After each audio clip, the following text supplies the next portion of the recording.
In my time here on Reddit, I've enjoyed countless ghost stories about haunted houses and so forth. That's all they ever were, though, just stories.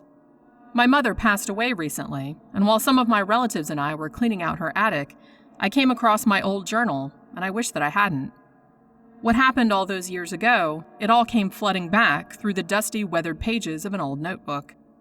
The memories of so long ago were dead and buried, and I would have preferred they stayed that way. It was around 20 years ago now.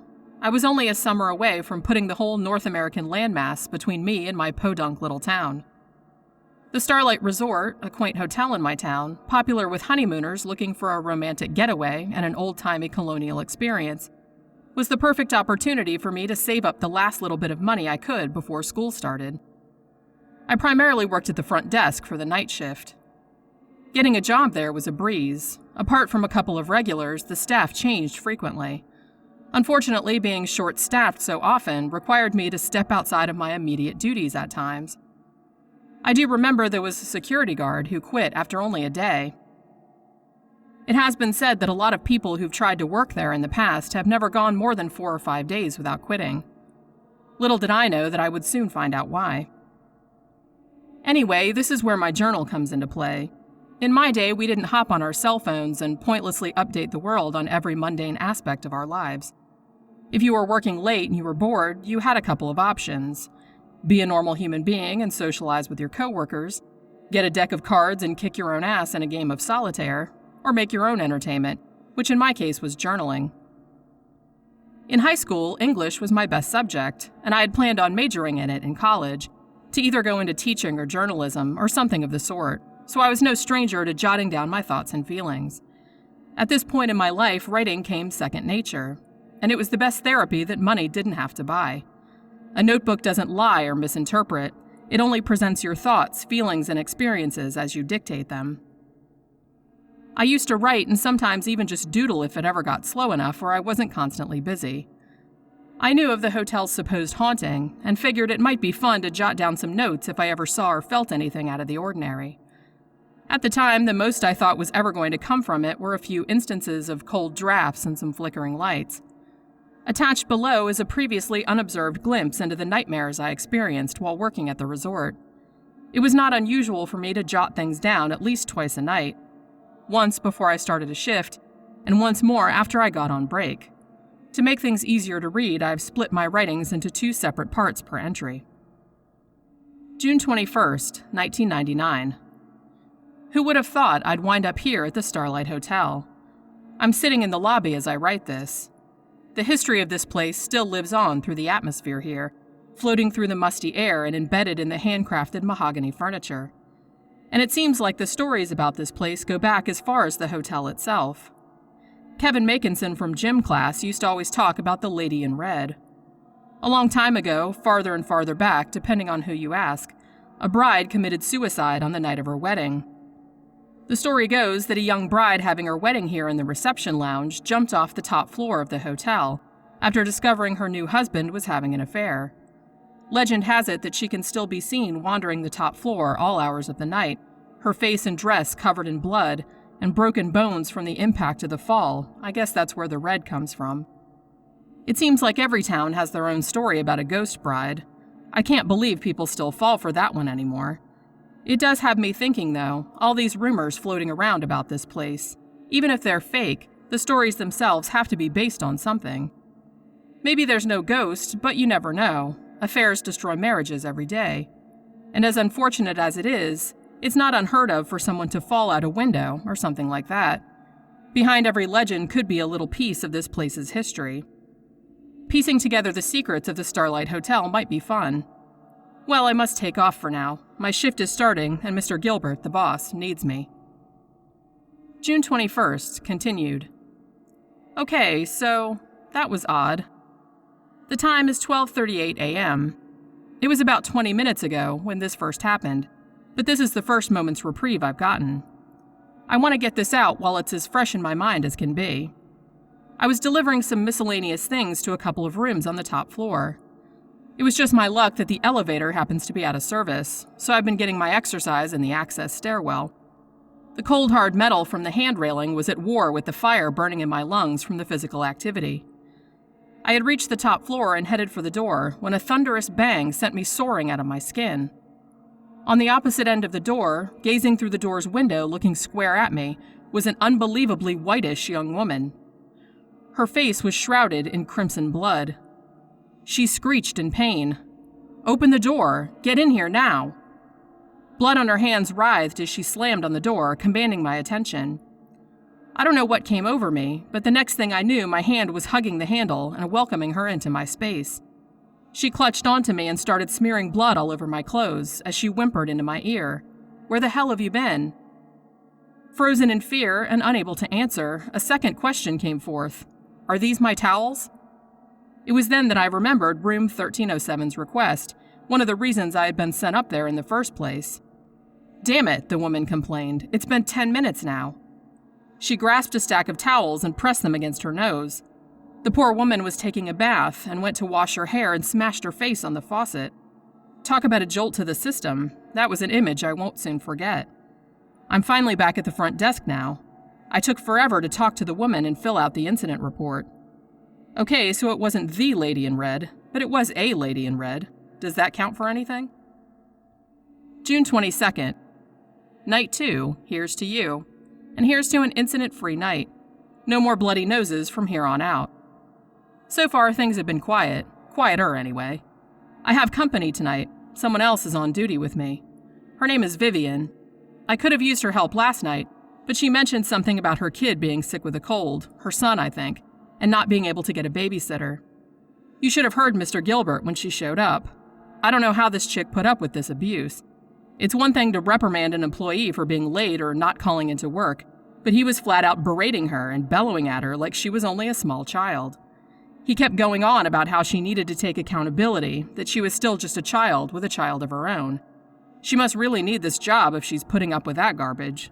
Here she comes now. She must have been in the bathroom for half an hour. I think she was crying. Anyway, still, nothing crazy to report tonight, at least nothing as crazy as last night. It's probably silly for me even to bring this up, but I just can't get it out of my mind. I was ready to write the whole thing off myself until guests started calling in and complaining. It sounded like moaning. I had noticed it earlier when I was running some things up to the second floor. Looking at the manifesto and judging by the rooms calling in, I would say it's coming from room 209. That's the only room on the floor that hasn't called complaining. The only problem is room 209 hasn't been occupied in weeks, according to the records. There's a lot of secrets in room 209. That phrase is giving me the chills right now. That one used to spread like the plague up and down my school's cafeteria. The story would be almost completely different by the time it made its way around the room, though. When I saw that room 209 was empty, my heart nearly sank as the various stories came flooding back to me. The sound coming from the room right now, though, reminds me of one particular tale. It was the early 1900s. A young woman from a multitude of places, depending on who you hear the story from, immigrated to America to start a life of freedom and opportunity with her sweetheart. The significant other came over first and got a job in a steel mill to pay for her passage over. After arriving here and settling in room 209, she learned that he was tragically killed when a fire broke out at the mill. Upon learning of his death, the woman became despondent and barricaded herself in the room. Hotel staff tried everything they could, but they were unable to enter the room. For 10 whole days, the woman sat in the room bawling her eyes out, until finally succumbing to starvation and dehydration. When the staff finally managed to get through the door, her lifeless body was discovered on the bed. She was still clutching a pillow to her chest. Is this what I'm hearing right now? The mournful sobs of a grieving widow? Leave it to Vivian to head off to the bathroom again right now. I'd give up my week's paycheck to have anyone else to go up there with me and check it out. I don't want to go alone. When housekeeping goes in there to just clean the room, they do it in shifts, never going alone. And they're always in and out, no messing around. What am I going to do? I'm just one man, the new guy. Unfortunately, I'm not really in any position to say no. Here goes nothing. I'll have to be as quick as the maids. With any luck, I should be back before the ink on this paper dries. June 22nd, continued. Damn it, I knew I shouldn't have gone up there. What am I going to do now? I've never dealt with something like this before. That room was completely inundated with water. How the hell could that have happened? No one said anything, not about this. No one should go back into room 209. I got water all over my damn shoes, and I liked this pair. Stupid busted pipe. I'm grateful that the damage was minimal at least. Mr. Gilbert had me seal the room up. No one else on the floor reported any issues, and no water got into anyone else's room, so that's good news. Mr. Gilbert says that he's going to get some guys to handle it tomorrow. So I guess I didn't hear the cries of a grieving widow after all, just the wailing of a busted water pipe. Perhaps there are a lot of secrets in room 209, but that'll have to wait until the room is repaired again. June 23rd. What fresh hell awaits me tonight? This has been the most stressful couple of days I've ever had. I guess somebody up there is making me work hard for my money. So far, tonight has been gleefully uneventful, thank God. Maybe I can rest easy and just do an average night's work, knock on wood. Vivian came in a little late tonight, but I don't think Mr. Gilbert noticed this time. When I went to clock in, he reeked of booze, and he wasn't too friendly tonight either. When I told him I was here, he just grunted, "Get to work," and went back to hitting the bottle. I guess managing a hotel isn't an easy business. It takes a mental toll on you. I feel bad for the guy, but he could try and be a little more friendly. Off to work I go for now. June 23rd. Continued. Break time. And what a wonderful break time it is. I finally got to do what my original job description entails. Sit at the front desk and answer the phone. I think I'm a little bored tonight. There's no excitement. I managed to get in more than a few words with Vivian tonight. She's a pretty rad chick once you get to know her. She's a little quiet at first, but all in all a very good listener. Funny thing is, we went to the same school, but she's a little older than me by about maybe 4 or 4.5 years. I think maybe she just graduated before I got there. I figured maybe I would ask her what she's heard about the place. That didn't go quite as well as I hoped, though. She just said that she wasn't much for ghost stories and didn't go in for that sort of thing. I figured it might be better to just change the subject. Without thinking, I just blurted out the first thing that entered my mind.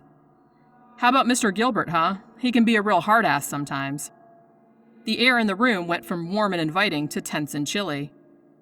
She glanced down at the floor. "What are you going to do? Bosses are crap, am I right?" "True," I answered back, "but I heard the way he speaks to you. Why do you put up with it? If someone gave me crap for taking care of my kid, that would be it." "Where else am I going to go? I'm stuck here." That's all she said, just like that. No feeling in her voice. I feel so bad for this poor girl. I can't imagine feeling trapped like that with no way out. It must be hell. "There must be something else you can do," I asserted. "Why don't you just quit?" "Would you help me?" I didn't quite understand what she meant. "Would you help me get out of here? Go find a better place?" Okay. Isn't this something you can do personally, though?" Suddenly, Mr. Gilbert was coming back from wherever he was. That was the end of that. She shushed me and took off for the restroom. She didn't like to be in the same room with him if she could help it. I was surprised he didn't ask what I was up to by myself. He just asked if everything was okay and went back to whatever he was doing. He's in the back office right now. I don't think he was feeling too well. All his drinking must have finally hit him hard. I haven't heard a peep from him. June 24th. That was fun while it lasted, but wasn't meant to be, I suppose. I guess asking for multiple nights in a row of unvarying work was too much to hope for. Anything that can go wrong has.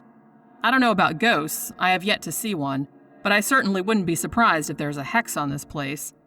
Maybe the rumors from school got it all wrong. This place is cursed, not haunted. The kicker was this newlywed couple come running out of the elevator in hysterics. The man was dressed like the sorriest excuse of a police officer I've ever seen, and the woman had on a practically see-through nightgown and undergarments of the edible variety. They claimed they were sleeping when the wife slipped out of bed. Her wrist was swollen like gnawed-up chewing gum, and her eye was black as a moonless night. I highly doubt anyone goes to sleep dressed like they were. And who among us who isn't 80 years old bruises up like that from falling a few inches out of bed? Mr. Gilbert barked at me to get upstairs and check out the room, as if Vivian and I didn't have enough on our plates. She was busy with the real glamorous work, cleaning up after someone who came in drunk off their ass and couldn't make it to the bathroom. When the newlywed couple and I made it to their room, it was just as I thought. An alien from outer space could deduce that no one had been asleep in this room. The bed looked like a tornado had hit it. The sheets were wet and stained by the complimentary bottle of champagne given out to the newly arrived happy couples. And a small dent lay embedded in the ceiling with bits of plaster trickling down. My guess was from popping the cork. I sighed as I held up my clipboard and started filling out the incident report. "Okay," I asked. Do you guys want to tell me one more time what happened here?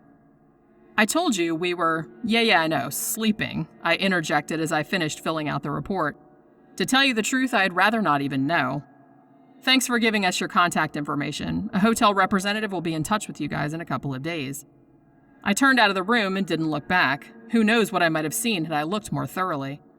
After winding around a few turns of the cold, narrow, dimly lit hallway, I came upon the elevator.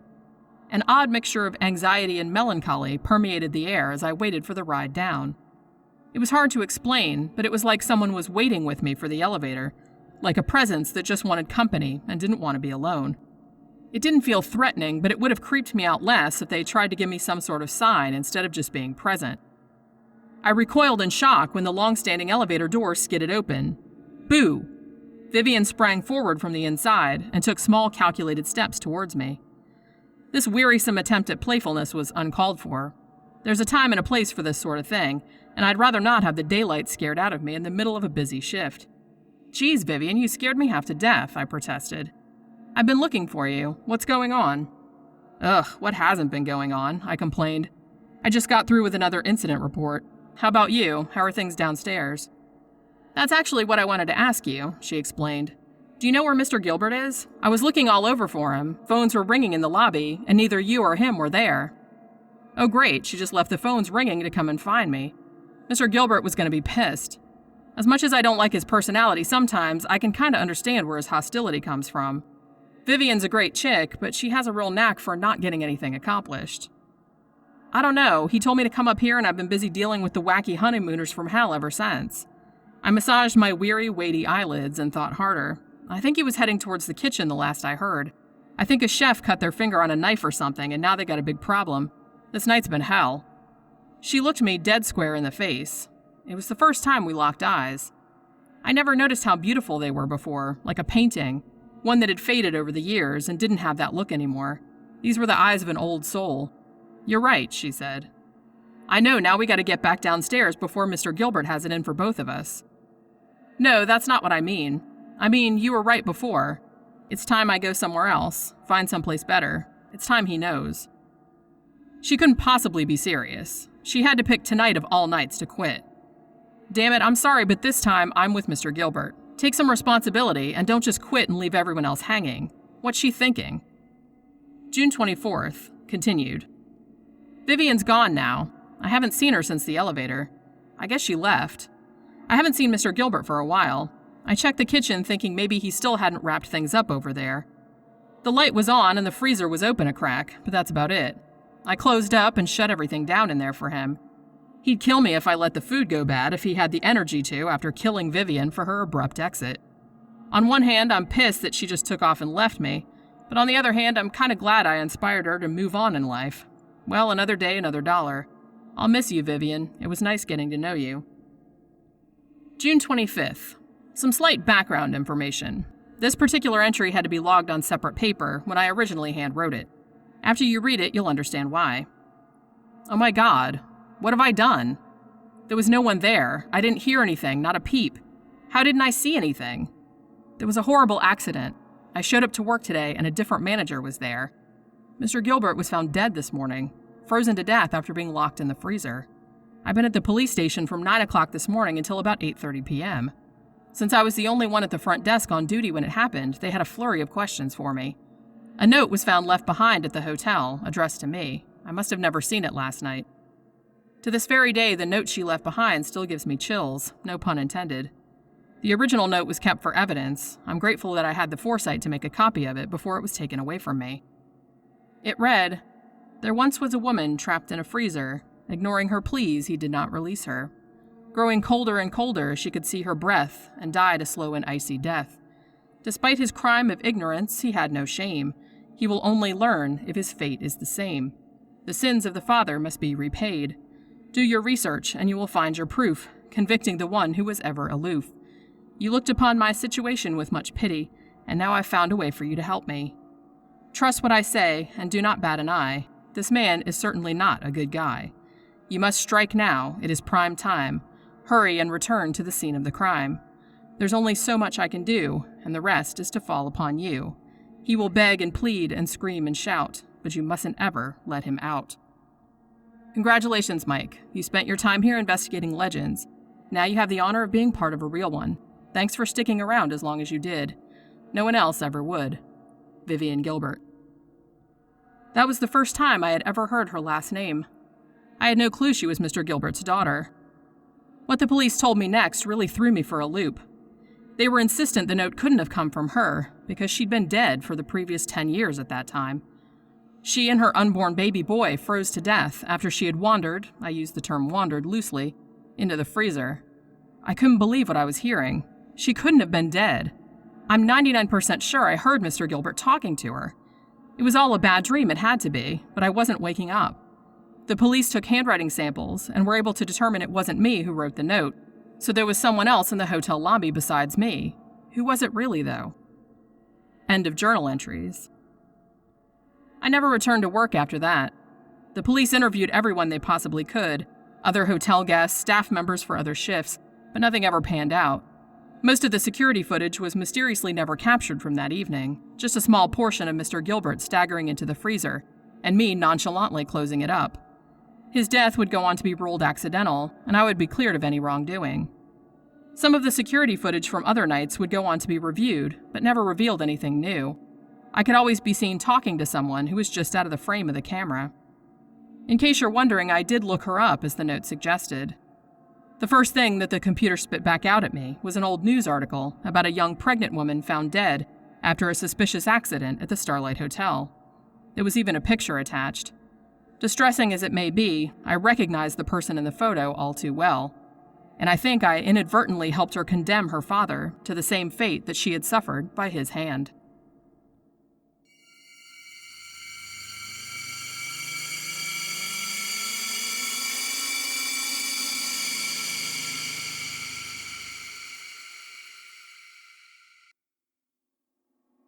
In order to take that train, said Colonel Levering, sitting in the Waldorf Astoria Hotel, you will have to remain nearly all night in Atlanta. That is a fine city, but I advise you not to put up at the Breathitt House, one of the principal hotels. It's an old wooden building in urgent need of repairs. There are breaches in the walls that you could throw a cat through. The bedrooms have no locks on the doors, no furniture but a single chair in each, and a bedstead without bedding, just a mattress. Even these meager accommodations you cannot be sure that you will have in Monopoly.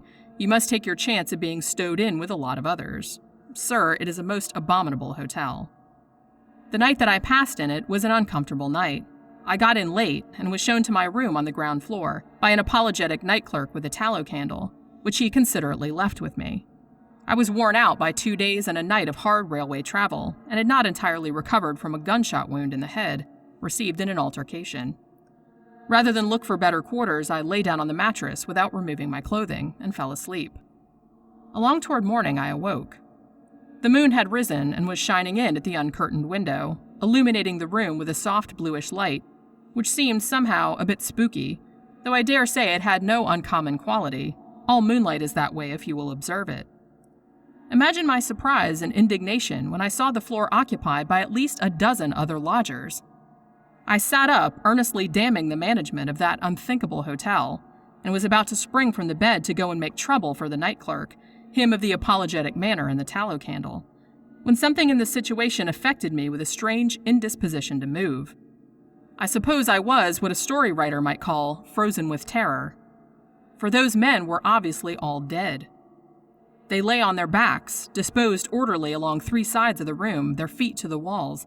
Against the other wall, farthest from the door, stood my bed and the chair.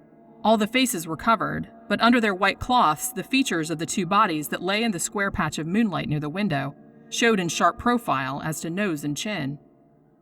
I thought this a bad dream and tried to cry out, as one does in a nightmare, but could make no sound. At last, with a desperate effort, I threw my feet to the floor, and passing between the 2 rows of clouded faces and the 2 bodies that lay nearest the door, I escaped from the infernal place and ran to the office. The night clerk was there, behind the desk, sitting in the dim light of another tallow candle, just sitting and staring. He did not rise. My abrupt entrance produced no effect upon him, though I must have looked a veritable corpse myself. It occurred to me then that I had not before really observed the fellow. He was a little chap, with a colorless face and the whitest, blankest eyes I ever saw.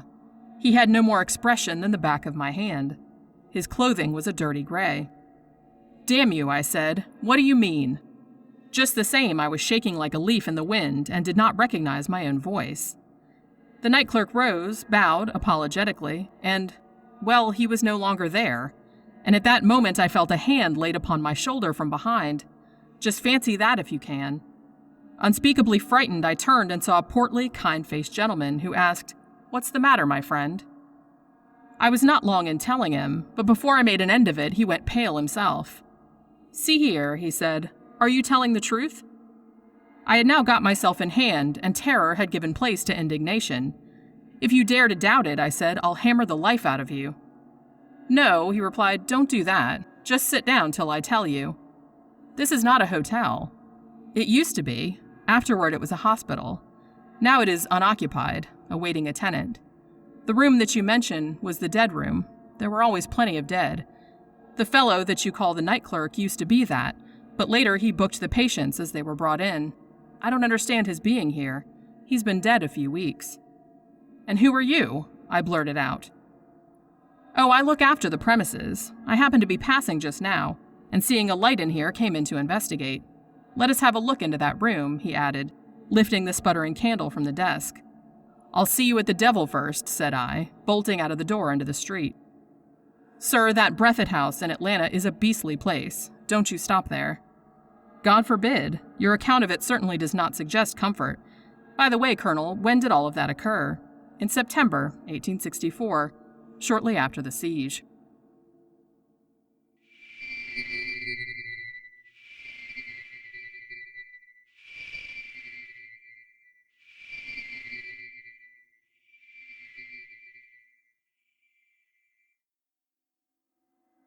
I recently got a job at a hotel downtown from where I live. I've never worked in the hotel industry before, so I had no idea what to expect. The time between applying for the job and being hired was less than 24 hours, which made me nervous. But I had been looking for several months and couldn't find anything, so I thought I'd take a chance. This hotel is about 150 years old and has plenty of character. Behind the front desk there are places where the wallpaper is torn away, revealing the psychedelic wallpaper from what I can only guess to be the 1970s. We're talking bright pink, neon green, hookah-induced vision type of wallpaper. The walls in the upper floors are painted bright orange and yellow, and the hallways are narrow enough to give off a shining kind of feel to it. But I'll elaborate on that later. My manager is a young Chinese man in his mid-20s, only 5 years older than me. The man who owns the building is also Chinese.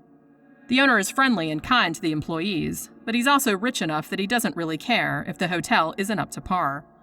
I learned recently that he also owns one of the more run-down shopping centers downtown.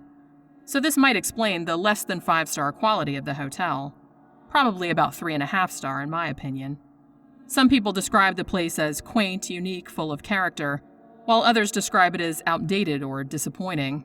As a history enthusiast, I would agree that the place is full of character, but I also think the owner should be a little more concerned about keeping the place clean.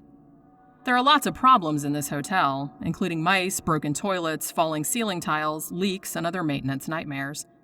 The fancier rooms on the upper floors have real fireplaces in them, so that adds the risk of fires at the hand of careless guests.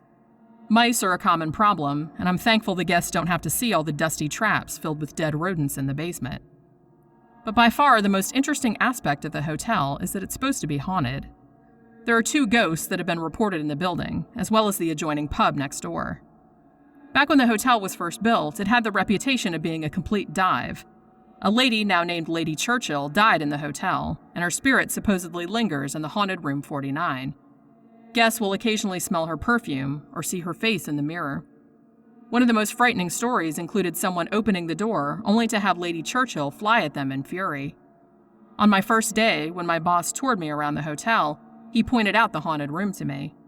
Lady Churchill has also been spotted at the fireplace in the pub, arguing with her boyfriend, the other resident ghost, Brady.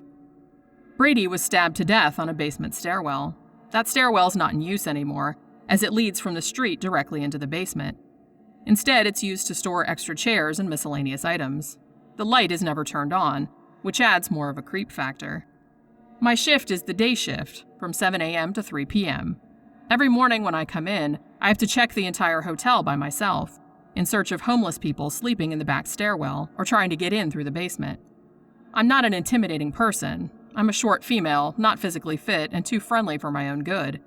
If I did find someone hiding in the hotel, what was I supposed to do about it?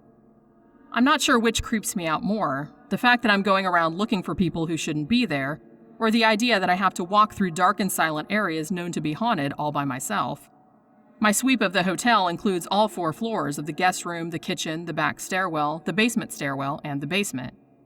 To give you some context, the back stairwell serves as a fire escape connecting all the floors together. It goes straight down to street level. It's always cold and echoey in there, and as I said before, full of dead mice. When I was first told about the haunted stairway, I mistakenly thought they meant the fire escape stairs, as they go down to basement level. The 4 floors for guest rooms, in all of their overlook hotel glory, are shaped like a square horseshoe, which means more than enough blind corners where creepy twins might suddenly appear. Lady Churchill's haunted room is at the end of the hall, around one of these blind corners, and yes, I do think about that every time I search the hotel. There's an elevator and an interior stairway, the one guests are supposed to use.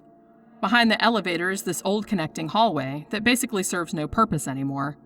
In the past, it may have been useful, but now it just serves as a secret passageway that goes behind the elevator and comes out at the other end of the horseshoe. This hallway especially needs to be searched for homeless people, drunks, or people having sex. The basement is by far the creepiest part of the hotel. To get there, you can either take the elevator or go through the pub and down the stairs. I prefer to go through the pub because there are some fascinating black and white photos from when the hotel was first built, and I love to look at them. It's also the best place to see the age of the brick foundation. Anyway, the basement is used for storing beer kegs, firewood, planter pots, housekeeping items, and maintenance tools, among other things. It's usually deserted. Now that I know the dark, unused basement stairway is where Brady's spirit is supposed to be, I think I'll try to spend even less time down there. This week is my 2nd week of work, and my boss has put me on the afternoon-evening shift, just so I can get a sense of what it's like in case I have to cover anybody in the future. Yesterday was my first late shift, and in that time I learned a whole bunch of things I didn't want to know from the lady I worked with. This woman, let's call her Peggy, has been at the hotel for 14 years. She's seen all there is to see, and is well known for her stories.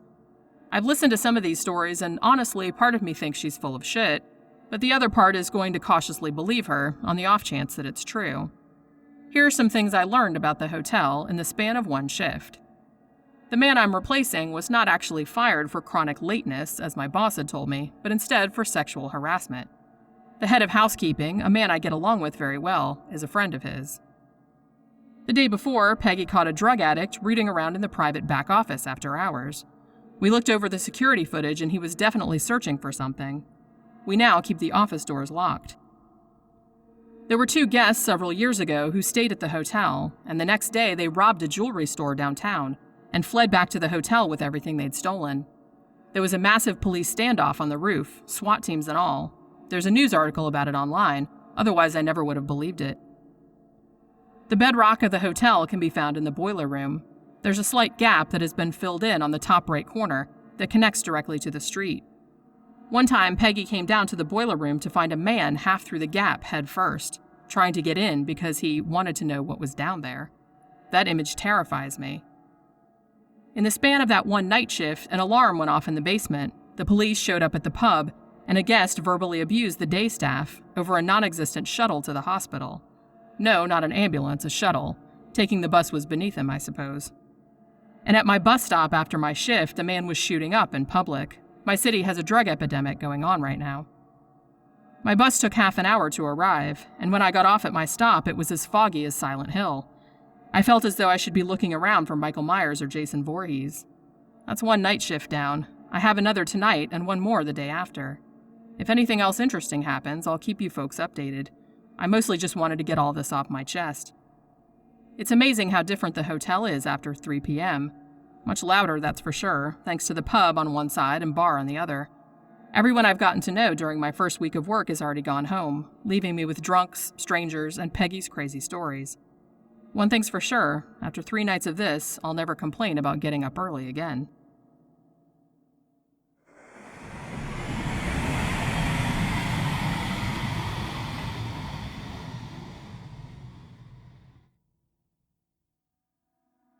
I've not yet met the man in number 212. I do not even know his name. He never patronizes the hotel restaurant, and he does not use the lobby. On the 3 occasions when we passed each other by, we did not speak, although we nodded in a semi-cordial, non-committal way. I should like very much to make his acquaintance. It is lonesome in this dreary place. With the exception of the aged lady down the corridor, the only permanent guests are the man in number 212 and myself. However, I should not complain, for this utter quiet is precisely what the doctor prescribed. I wonder if the man in number 212, too, has come here for a rest. He's so very pale. Yet I cannot believe that he is ill, for his paleness is not of a sickly cast, but rather wholesome in its ivory clarity. His carriage is that of a man enjoying the best of health. He is tall and straight. He walks erectly and with a brisk, athletic stride. His pallor is no doubt congenital, else he would quickly tan under this burning summer sun. He must have traveled here by auto, for he certainly was not a passenger on the train that brought me, and he checked in only a short time after my arrival. I had briefly rested in my room and was walking down the stairs when I encountered him ascending with his bag. It's odd that our venerable bellboy did not show him to his room. It is odd, too, that with so many vacant rooms in the hotel, he should have chosen number 212 at the extreme rear. The building is a long, narrow affair, 3 stories high. The rooms are all on the east side, as the west wall is flush with a decrepit business building. The corridor is long and drab, and its stiff, bloated paper exudes a musty, unpleasant odor. The feeble electric bulbs that light it shine dimly as from a tomb. Revolted by this corridor, I insisted vigorously upon being given number 201, which is at the front and blessed with southern exposure. The room clerk, a disagreeable fellow with a Hitler mustache, was very reluctant to let me have it, as it is ordinarily reserved for his more profitable transient trade. I fear my stubborn insistence has made him an enemy. If only I had been as self-assertive 30 years ago, I should now be a full-fledged professor instead of a broken-down assistant. I still smart from the cavalier manner in which the president of the university summarily recommended my vacation. No doubt he acted for my best interests. The people who have dominated my poor life invariably have. Oh well, the summer's rest will probably do me considerable good. It is pleasant to be away from the university. There's something positively gratifying about the absence of the graduate student face. If only it were not so lonely. I must devise a way of meeting the pale man in number 212. Perhaps the room clerk can arrange matters. I've been here exactly a week, and if there is a friendly soul in this miserable little town, he has escaped my notice. Although the tradespeople accept my money with flattering eagerness, they studiously avoid even the most casual conversation. I'm afraid I can never cultivate their society unless I can arrange to have my ancestors recognized as local residents for the last 150 years. Despite the coolness of my reception, I have been frequently venturing abroad.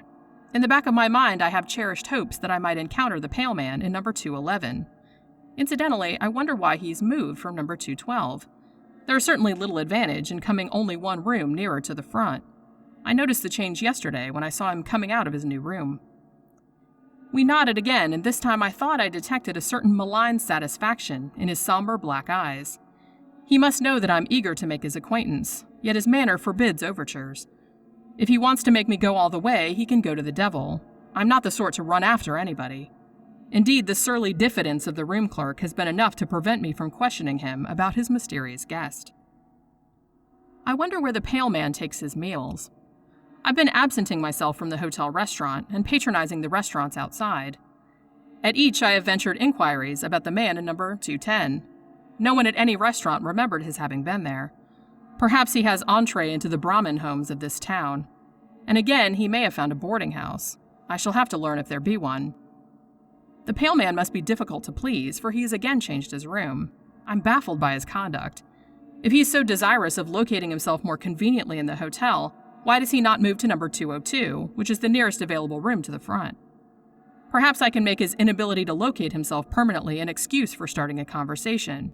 I see we are closer neighbors now, I might casually say. But that's too banal. I must await a better opportunity. He's done it again. He's now occupying number 209. I'm intrigued by his little game. I waste hours trying to fathom its point. What possible motive could he have? I should think he would get on the hotel people's nerves. I wonder what our combination bellhop chambermaid thinks of having to prepare 4 rooms for a single guest. If he were not stone deaf, I would ask him. At present, I feel too exhausted to attempt such an enervating conversation. I'm tremendously interested in the Pale Man's next move. He must either skip a room or remain where he is. For a permanent guest, a very old lady, occupies number 208. She's not budged from her room since I've been here, and I imagine that she does not intend to. I wonder what the Pale Man will do. I await his decision with the nervous excitement of a devotee of the track on the eve of a big race. After all, I have so little diversion. Well, the mysterious guest was not forced to remain where he was, nor did he have to skip a room. The lady in number 208 simplified matters by conveniently dying. No one knows the cause of her death, but it is generally attributed to old age. She was buried this morning. I was among the curious few who attended her funeral. When I returned home from the mortuary, I was in time to see the Pale Man leaving her room. Already he has moved in. He favored me with a smile, whose meaning I have tried in vain to decipher. I cannot but believe that he meant it to have some significance. He acted as if there was between us some secret that I failed to appreciate. But then, perhaps his smile was meaningless after all, and only ambiguous by chance, like that of the Mona Lisa. My man of mystery now resides in number 207, and I'm not the least surprised. I would have been astonished if he had not made his scheduled move. I've almost given up trying to understand his eccentric conduct. I do not know a single thing more about him than I knew the day he arrived. I wonder whence he came. There is something indefinably foreign about his manner. I'm curious to hear his voice. I like to imagine that he speaks the exotic tongue of some faraway country. If only I could somehow inveigle him into conversation. I wish that I were possessed of the glib assurance of a college boy who can address himself to the most distinguished celebrity without batting an eye. It is no wonder that I'm only an assistant professor. I'm worried. This morning I awoke to find myself lying prone upon the floor. I was fully clothed. I must have fallen exhausted there after I returned to my room last night. I wonder if my condition is more serious than I had suspected. Until now, I've been inclined to discount the fears of those who have pulled a long face about me. For the first time, I recall the prolonged hand clasp of the president when he bade me goodbye from the university. Obviously, he never expected to see me alive again. Of course, I'm not that unwell. Nevertheless, I must be more careful. Thank heaven I have no dependents to worry about. I have not even a wife, for I was never willing to exchange the loneliness of a bachelor for the loneliness of a husband. I can say in all sincerity that the prospect of death does not frighten me. Speculation about life beyond the grave has always bored me. Whatever it is, or is not, I'll try to get along. I've been so preoccupied about the sudden turn of my own affairs that I've neglected to make note of a most extraordinary incident. The Pale Man has done an astounding thing.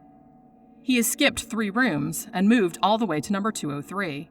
We are now very close neighbors. We shall meet oftener, and my chances for making his acquaintance are now greater. I've confined myself to my bed during the last few days and have had my food brought to me. I even called a local doctor, whom I suspect to be a quack. He looked me over with professional indifference and told me not to leave my room. For some reason, he does not want me to climb stairs. For this bit of information, he received a $10 bill, which, as I directed him, he fished out of my coat pocket. A pickpocket could not have done it better. He had not been gone long when I was visited by the room clerk. That worthy suggested with a great show of kindly concern that I use the facilities of the local hospital. It was so modern and all that. With more firmness than I've been able to muster in a long time, I gave him to understand that I intended to remain where I am. Frowning sullenly, he stiffly retired. The doctor must have paused long enough downstairs to tell him a pretty story. It is obvious that he is afraid I shall die in his best room. The Pale Man is up to his old tricks. Last night, when I tottered down the hall, the door of number 202 was ajar. Without thinking, I looked inside. The Pale Man sat in a rocking chair, idly smoking a cigarette. He looked up into my eyes and smiled that peculiar, ambiguous smile that has so deeply puzzled me. I moved on down the corridor, not so much mystified as annoyed. The whole mystery of the man's conduct is beginning to irk me. It is also inane, so utterly lacking in motive. I feel that I shall never meet the Pale Man, but at last I'm going to learn his identity. Tomorrow I shall ask for the room clerk and deliberately interrogate him. I know now. I know the identity of the Pale Man, and I know the meaning of his smile. Early this afternoon I summoned the room clerk to my bedside. "Please tell me," I asked abruptly, "who is the man in number 202? The clerk stared wearily and uncomprehendingly. "You must be mistaken. That room is unoccupied." "Oh, but it is," I snapped in irritation. "I myself saw the man there only 2 nights ago. He's a tall, handsome fellow with dark eyes and hair. He's unusually pale. He checked in the day that I arrived. The hotel man regarded me dubiously, as if I were trying to impose upon him. But I assure you there is no such person in the house. As for his checking in when you did, you were the only guest we registered that day. What? Why, I've seen him 20 times. First he had number 212 at the end of the corridor. Then he kept moving toward the front. Now he's next door, in number 202. The room clerk threw up his hands. "You're crazy," he exclaimed, and I saw that he meant what he said. I shut up at once and dismissed him. After he had gone, I heard him rattling the knob of the pale man's door. There is no doubt that he believes the room to be empty. Thus it is that I can now understand the events of the past few weeks. I now comprehend the significance of the death in number 207. I even feel partly responsible for the old lady's passing. After all, I brought the pale man with me. But it was not I who fixed his path. Why he chose to approach me room after room through the length of this dreary hotel, why his path crossed the threshold of the woman in number 207, those mysteries I cannot explain. I suppose I should have guessed his identity when he skipped the 3 rooms the night I fell unconscious upon the floor. In a single night of triumph, he advanced until he was almost to my door. He will be coming, by and by, to inhabit this room, his ultimate goal. When he comes, I shall at least be able to return his smile of grim recognition. Meanwhile, I have only to wait beyond my bolted door. The door swings slowly open.